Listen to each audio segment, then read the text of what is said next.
प्रिय छात्रों नमस्कार। एनसीईआरटी गणित कक्षा 10वीं में आपका स्वागत है। हम लोग अध्याय 1 यानी वास्तविक संख्याएं आज पढ़ेंगे। वास्तविक संख्याओं को पढ़ने से पहले आपको कुछ बेसिक जानकारियां होनी चाहिए कि आखिर वास्तविक संख्याएं होती क्या हैं। तो वास्तविक संख्याएं हम लोगों ने कक्षा 9वीं में संख्या पद्धति भूमिका में बहुत अच्छे से समझा था और इसमें भी हम लोग अच्छे से समझेंगे। तो वास्तविक संख्याएं जो होती हैं वो परिमेय संख्याएं और अपरिमेय संख्याएं यानी कि बटे वाली संख्याएं और करणी वाली संख्याएं या अशांत दशमलव जो होते हैं उन सबको मिला दिया जाए तो वास्तविक संख्याएं बनती हैं। जैसे हम लोग यदि वास्तविक संख्याओं को दो भागों में डिवाइड करें तो पहला भाग बनता है परिमेय संख्याएं और दूसरा भाग बनता है अपरिमेय संख्याएं।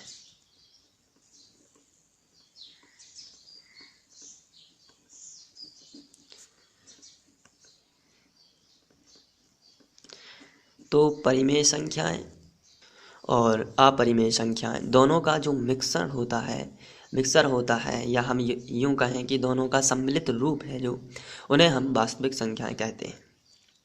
इसके बाद हम लोगों ने पूर्ण संख्याएं, प्राकृतिक संख्याएं, पूर्णांक इन सब के बारे में पढ़ा हुआ है। पूर्ण संख्याएं ऐसी संख्याएं होती हैं जो हम यदि यहाँ पे हम समझें जो जीरो से स्टार्ट होती हैं, 0, 1, 2, 3, तो इन्हें पूर्ण संख्याएं कहते हैं। जबकि प्राकृतिक संख्याएं होती हैं वो 1 से स्टार्ट होती हैं, 1, 2, 3। पूर्ण संख्याओं को हम लोग होल नंबर भी बोलते हैं, पूर्ण संख्याओं को होल नंबर भी बोलते हैं, जबकि प्राकृतिक संख्याओं को नेचुरल नंबर बोलते हैं। तो ये सिंपल सी परिभाषा है, लेकिन इनका इस अध्याय में ज़्यादा उपयोग हम लोग नहीं करेंगे। परिमेय संख्या ऐसी संख्या होती हैं जिन्हें हम p/q के रूप में लिख सकते हैं। अपरिमेय संख्या जिनका अशांत दशमलव होता है जिन्हें p/q के रूप में नहीं लिख सकते, वगैरह वगैरह। ये एग्जाम्पल इसके हो सकते हैं। तो बहुत ही सिंपल है समझना। तो इसके पहले आपको पूर्ण संख्या, परिमेय संख्या, साथ ही साथ हम लोग पूर्णांक की भी बात यहीं पे कर लेते हैं। पूर्णांक इंटीजर जिन्हें बोलते हैं।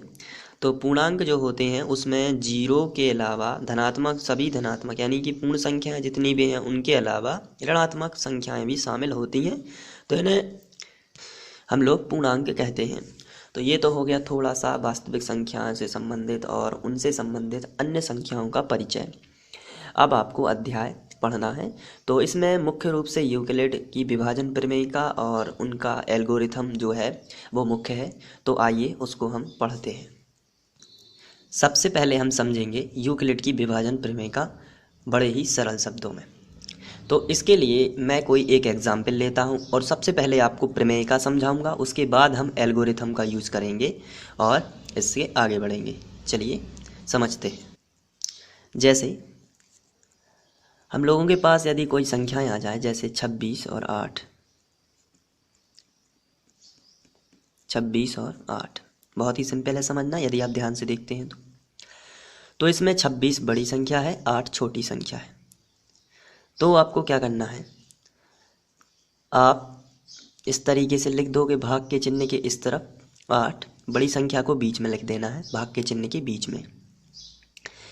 अब आपको इतनी बार दूनियाँ पढ़नी है कि ये 26 से ज़्यादा ना हो। तो आप कहेंगे 8 तिया 24 और 8 चौके 32, ज़्यादा हो जाएगा तो 8 तिया 24। इस तरीके से आप दूनियाँ पढ़ दोगे। तो 3 बार तो भाग चला गया और शेष फल भी बच रहा है 2, शेष फल बच जाएगा 2। 26 में से 24 चले जाएंगे तो 2 बचेगा। तो इस एग्जाम्पल से आप प्रमेयिका को बहुत अच्छे से समझ सकते हो। तो यूक्लिड ने कहा था, यूक्लिड की जो विभाजन प्रमेयिका उनके अनुसार अगर ये 26 जो है हम इसको लिखना चाहें तो हम 26 जो है इसको लिख सकते हैं 8 गुणित 3 प्लस 2, यानी कि अगल बगल की दोनों संख्याओं का गुणा कर दीजिए और प्लस में शेष फल लिख दीजिए। तो चलिए लिखते हैं। तो ये होगा 26 बराबर 8 गुणित 3 धन 2। ये यूक्लिड विभाजन प्रमेयिका कहलाती है, जहाँ शेषफल जो है वो 0 के बराबर नहीं है। शेषफल बराबर नहीं है 0। अब यहाँ पे जब तक भाग देते जाएंगे, अगर हम इनके विभाजन की प्रक्रिया में HCF की बात करें, क्योंकि यूक्लिड विभाजन प्रमेयिका में ये अपनी प्रमेयिका जो इनकी थी, इस हिसाब से उन्होंने एक एल्गोरिथम बनाया, और एल्गोरिथम प्रमेयिका से ही बिल्कुल मिलता जुलता है। एल्गोरिथम में क्या होता है कि अगर इस प्रमेयिका को हम फर्स्ट चरण बना दें, तो सेकंड स्टेप में अभी शेषफल 0 नहीं आया है, तो जब तक भाग देते जाना है जब तक कि शेषफल 0 ना आए। तो फिर जो शेषफल बचता है, अभी हम लोगों ने इसको भाग दिया तो शेषफल कितना बचा, 2। तो फिर आपको क्या करना है, इसी शेषफल को आप भाजक बना के पहले वाला जो भाजक था उसको आप भाज्य बना लोगे। इस प्रकार से थोड़ी सी आपको प्रैक्टिस कर लेनी है ताकि आप पे ये बनने लगे। तो आपको क्या करना है, इसको भाजक बना लेना है। तो अब ये 8 आया है, तो अब आप इस प्रकार से भाग दोगे, 2 चौके 8। तो अब देखिए शेषफल 0 आ गया है। तो सेकंड जो स्टेप बनेगा ये कहलाता है रफ कार्य। ये आपको रफ में करना है, और ये अकेली सिंगल कहलाती है प्रमेयिका। लेकिन अगर इसकी चरणबद्ध श्रृंखला अगर बन जाए तो ये कहलाता है एल्गोरिथम, जिससे हम किसी भी संख्या, किन्हीं भी 2 संख्याओं का हम HCF यानी महत्तम समावर्तक ज्ञात कर सकते हैं। जैसे यहाँ हमने पहला स्टेप लिखा था 26 जो है वो 8 गुणित 3 धन 2 के बराबर है। लेकिन दूसरा स्टेप लिखेंगे 8 जो है, बीच की संख्या उठाना है आपको, 8 बराबर ये है अगल बगल की दोनों संख्याओं का गुणनफल प्लस 0। तो प्लस शेषफल, कहने का मतलब है प्लस शेषफल। तो ये आएगा 2 गुणित 4 या 4 गुणित 2, आप जो भी लिखना चाहें। पहले मैं यहाँ पर भागफल लिखूंगा 4 गुणित 2 प्लस 0। फिर आप यहाँ पे लिखोगे जहाँ शेषफल क्या है, तो आंसर है शेषफल है 0। तो जब शेषफल 0 आ जाता है, ऐसी स्थिति में जो भाजक होता है उसे ही हम क्या कहते हैं, जब शेषफल 0 आ जाता है तो ऐसी स्थिति में जो भाजक होता है उसे हम क्या कहते हैं, उसे हम कहते हैं उन दोनों संख्याओं का HCF। तो उन दोनों संख्याओं का HCF क्या होगा, 2। तो वो HCF ऑफ 26 और 8 का होगा कितना, 2। ये इस प्रकार से ये अकेली एक श्रृंखला जो है इसको बोलते हैं प्रमेयिका। लेकिन अगर ये दोनों चरण बना लेती है, बहुत सारे चरण भी हो सकते हैं जैसी संख्याएं होंगी, तो उसको बोलते हैं एल्गोरिथम, और एल्गोरिथम से ही हम HCF ज्ञात कर सकते हैं। तो यहाँ पे आप 8 गुणित 3 या इसको आप 2 गुणित 4 भी लिख सकते हैं। इस तरीके से 2 गुणित 4 भी लिख सकते हैं, क्योंकि मैंने पहला जो भाजक ही लिखा था, तो आप 2 गुणित 4 चाहे 4 गुणित 2 आना तो 8 ही है। तो एक क्रम बना लेते हैं आपसे हम, ये पहले हम लोग लिखेंगे भाजक, उसके बाद लिखेंगे भागफल। तो इससे क्या होता है कि जो हम शुरू में गैस कर लेंगे कि जो लास्ट में 0 आया है तो उसका शुरू का अंक ही क्या होगा, उसका HCF होगा। तो ये तो था एक सिंपल सा एग्जाम्पल, जहाँ से हम लोगों ने प्रमेयिका और HCF ज्ञात करने के लिए यूक्लिड का एल्गोरिथम समझा। और भी कई एग्जाम्पल लेते हैं हम लोग और इसको बहुत आराम से समझते चलते हैं, फिर आप पे ये बनने लगेगा। चलिए नेक्स्ट एग्जाम्पल ले लेते हैं। जैसे हमारे पास एक एग्जाम्पल है 7 और 26 का HCF निकालना है, वो भी यूक्लिड विभाजन एल्गोरिथम से। तो यूक्लिड विभाजन एल्गोरिथम में क्या होता है, जो भाग प्रोसेस होती है, जो भाग की क्रिया होती है, वो आपको रफ में करना है, ध्यान रखना है। और जो उसका एल्गोरिथम बनेंगे, जो हर एक एल्गोरिथम में एक प्रमेयिका होगी, तो वो चरणों की जो श्रृंखला बनेगी वो आपको फेयर में करना है, यानी कि पक्की में करना है। तो चलिए सबसे पहले तो आपको यहाँ फेयर में एक चीज़ ज़रूर लिखना है, क्योंकि अभी हम लोगों ने किताब के एग्जाम्पल करना शुरू नहीं किए हैं, क्योंकि आपको मैं चाहता हूँ कि आप अच्छे से इसको समझ लें, उसके बाद ही हम लोग एग्जाम्पल उदाहरण 1 स्टार्ट करेंगे। तो यहाँ पे 7 और 26 का HCF, तो इसमें आप देखिए बड़ी संख्या कौन सी है, 26 की 7। तो इसका सीधा सा उत्तर है कि 26 बड़ी है, तो आप यहाँ लिखोगे 26 और ये बड़ा का चिन्ह। जिस तरफ ये मुँह जो है खुला होगा वही संख्या बड़ी होगी। आपको ये ट्रिक बना लेनी है, ये जो मुँह है इस तरफ खुला है, इस तरफ बंद है, तो आपको जिस तरफ ये मुँह खुला है उसी तरफ क्या होगा, बड़ी संख्या होगी। तो आप इस तरीके से चिन्ह बनाएंगे और ये क्या कर देंगे, 7 ले। तो 26 बड़ी है 7 से। तो आप यदि यहाँ पे देखते हैं कि 26 बड़ी है 7 से, तो बड़ी वाली संख्या भाग के चिन्ह के बीच में लिखना है और छोटी वाली संख्या इधर लिख देना है। अब आपको भाग करना है। ये जो पेज है ये अलग से है, ये थोड़ा मैं रफ कर रहा हूँ यहाँ पे और फेयर करूँगा इस वाले पेज पर, तो आप देखते जाना ध्यान से। चलिए 7 की दुनिया पढ़नी है अब कि 26 से ज़्यादा ना हो पाए। तो 7 तिया 21 और 7 चौके 28, ज़्यादा हो जाएगी तो फिर 7 तिया 21 ही रहने देते हैं। अब 26 में से 21 चला जाएगा तो हमारे पास बचेगा 6 में से 1 गया 5, 2 में से 2 गया 0, तो 5 ही आएगा शेषफल। तो अब इतनी प्रक्रिया जब जैसे ही आपका शेषफल आ जाए तो इतनी प्रक्रिया में आपको लगा देना है यूक्लिड विभाजन प्रमेय का। चलिए लगा लेते हैं। पहला स्टेप जो बना है उसको लिखते हैं। पहला स्टेप बना है 26 जो है यानी बीच वाली संख्या बराबर होगी, 26 जो है वो बराबर होगी 7 गुणित 3 के, 7 गुणित 3 और प्लस आ जाता है यहाँ तीसरे नंबर पे क्या आता है प्लस, और शेष फल लिखा जाता है 5। ये मैंने आपको पहले भी बताया है, तो आपको एक ट्रिक याद रखनी कि बीच वाली संख्या पहली संख्या में दूसरे का गुणा और फिर लिख देना है 5 प्लस में या शेष फल प्लस में, और यहाँ आपको ब्रैकेट में लिख देना है जहाँ ये शेष फल जो है ये 0 के बराबर नहीं है, तो शेष फल जो है वो बराबर नहीं है 0 के, ये आपको ज़रूर लिखना है। इसके बाद आगे बढ़ते हैं। तो फिर हम लोग सेकंड, अब ये प्रमेयिका कहलाती है और ये चरणों की जो श्रृंखला बन रही है इसे हम एल्गोरिथम बोलते हैं।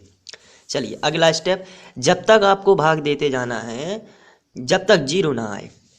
तो 0 आने के लिए अभी 5 आया है तो ये जो शेष फल है यही दोबारा से क्या बन जाएगा भाजक, और यहाँ भाग का चिन्ह बनेगा, और यही जो शेष फल है यही क्या बनेगा भाजक, और यहाँ पे क्या लिख देते हैं पहला भाजक। पहला भाजक था जो उस शेष फल से अब ये इस तरीके से डिवाइड करेंगे, तो यहाँ हम लिख देंगे 7। जैसे ही हम 7 लिखते हैं तो अब इसका इतनी बार दूनिया पढ़ना है कि इससे ज़्यादा ना हो, तो 5 एकम 5।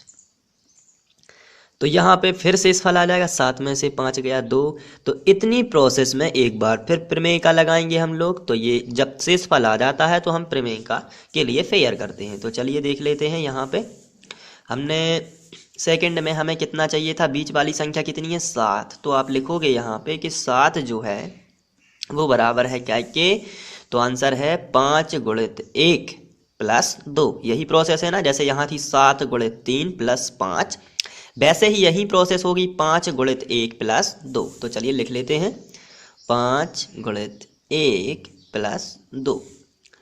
यहाँ भी शेषफल जो है 0 के बराबर नहीं है। जब शेषफल 0 आ जाता है तब हमें रुक जाना है, तो शेषफल बराबर नहीं है 0। अब ये जो प्रमेयिका लग चुकी है, अब आगे बढ़ते हैं, तब तक भाग देना है। अब इस बार जो शेषफल आया है उसको क्या बनाते हैं हम भाजक, और जो पहला भाजक था उसके पूर्व वाला जो भाजक था उसको बनाते हैं भाज्य। तो चलिए यहाँ पे लिख लेते हैं 5 को। अब फिर से क्या करना है आपको, फिर से भाग देना है, जब तक दूनियाँ पढ़नी है जब तक 5 से ज़्यादा ना हो। तो 2 दूनी 4 हो जाएगा, लेकिन 2 3 6 5 से ज़्यादा तो 2 दूनी 4। यहाँ पे आपको देखना 5 में से 4 जाएगा तो बचेगा 1। एक बार फिर शेषफल आया है 1, तो इतने में आपको फिर से प्रमेयिका लगानी है। तो चलिए लगाएंगे। तो हमें कितना चाहिए 5, तो हम यहाँ लिखेंगे थर्ड में, थर्ड एल्गोरिथम ये बनता जा रहा है। तो थर्ड में आपको लिखना है 5 और ये बराबर आएगा, और 5 जो है वो बराबर किसके है 2 गुणित 2 धन 1। यही प्रोसेस है ना आपकी, 2 गुणित 2 धन 1। तो चलिए लिख लेते हैं 2 गुणित 2 धन 1, और यहाँ भी शेषफल 0 के बराबर नहीं है, 0 नहीं आया है तो आपको लिख देना है शेषफल बराबर नहीं है 0। आगे बढ़ते हैं, और तब तक भाग देना है जब तक शेषफल 0 ना आए। अब जो शेषफल यहाँ बचा था उसको बनाते हैं फिर से एक बार भाजक, और जो पहला पूर्व जो शेषफल था उसको हम क्या बना लेंगे, पूर्व जो भाजक था उसको अब हम भाज्य बना लेंगे। तो फिर भाग देंगे तो 1 एकम 1 और 1 दूनी 2, तो यहाँ आ जाएगा 2, तो 1 दूनी 2। अब यहाँ देखिए 2 में से 2 गया 0, तो अब यहाँ पे शेषफल क्या आ गया है 0। तो अब आप लिखोगे, इसमें भी आप प्रमेयिका इतने स्टेप में फिर से प्रमेयिका लगाओगे, तो आप लिखोगे 2 बराबर 1 गुणित 2 प्लस 0। तो चौथा स्टेप बनेगा 2 बराबर 2, देखिए यहाँ पे 2 बराबर 1 गुणित 2 प्लस 0, तो 1 गुणित 2 प्लस 0, जहाँ शेषफल बराबर नहीं है 0। सॉरी, यहाँ पे 0 हो गया है, तो अब आपको लिखना पड़ेगा शेषफल बराबर कितना है, 0। तो ये जो है, जब शेषफल 0 आ जाता है तो ये जो कुछ चरण बने हुए हैं, जैसे पहला चरण, दूसरा, तीसरा और चौथा चरण, जो चरण बने हुए हैं, यही सम्मिलित रूप से एल्गोरिथम कहलाता है। जबकि हर एक चरण में ये जो प्रमेय लगा है, इसे हम बोलते हैं यूक्लिड विभाजन प्रमेय का। जबकि ये पूरा प्रोसेस क्या कहलाता है, यूक्लिड विभाजन एल्गोरिथम। तो इससे एचसीएफ कैसे, जब शेषफल 0 होता है उस स्थिति में जो भाजक होता है वो कितना था, 1। हम अपनी भाग क्रिया में भी देख सकते हैं, जब हमारा शेषफल 0 आया तो इस हिसाब में भाजक क्या था, 1। यही इन दोनों का क्या है, एचसीएफ। तो चलिए हम लिख लेते हैं। अतः 26 और 7, जो हमने संख्याएं ली थी वो कौन थी, 26 और 7। तो अतः 26 और 7 का एचसीएफ या महत्तम समावर्तक भी आप लिख सकते हैं। एचसीएफ का मीनिंग होता है हाईएस्ट कॉमन फैक्टर। तो 26 और 7 का एचसीएफ 1 है, 1 होगा। तो ये तो था केवल इसको समझना कि किस तरीके से यूक्लिड विभाजन प्रमेय का और एल्गोरिथम में क्या अंतर है। साथ ही साथ हमारा उद्देश्य था कि किन्हीं भी दो संख्याओं का एचसीएफ यूक्लिड विभाजन एल्गोरिथम से कैसे निकालते हैं।